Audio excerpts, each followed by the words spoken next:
Hello everyone. In continuation to our introduction of statistics, in this video we'll understand about different phases of a statistical study. The first phase is about data collection. Second phase is about organizing the data. The third phase is about analyzing the data. And next is interpreting the results. And finally, prediction and forecasting. So these are the different phases of any statistical study. Now we will understand about each of the phase. In data collection, we have already seen what are the different types of data collection possible, especially in primary data collection and secondary data collection. Further, the data collection can be classified as internal data and external data. Internal data means, suppose if I am doing data collection in an organization, some of the information may be available within the organization, like from the profit and loss account statement and balance sheet statement, and then various documents what we are maintaining in shop floor, then various costing data sheets. All these things can be internal data sources to collect data. External data, something we refer to some journals, some websites, some textbooks, right? Somebody has already done some projects. From there, we are taking some information, even the census data collected by the government of India, that also can be utilized. That is also considered to be a external data. Anything which is not within the organization or the institution, and you are using it from outside sources, that is considered to be the external data. Then the next phase is organizing the data. Here we do that classification and tabulation.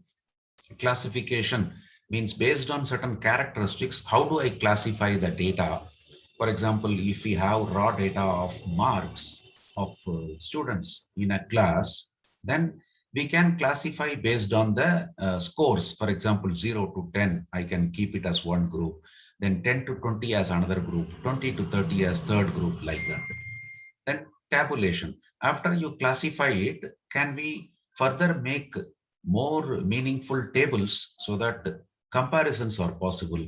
You create tables, then it will have some table name and then column headings, row headings, and then there may be a comparison which may be possible. Then you may have some row totals, column totals, etc. Then the same data can be expressed or visualized in the form of a graphs or charts. There are different types of graphs available, different types of charts available.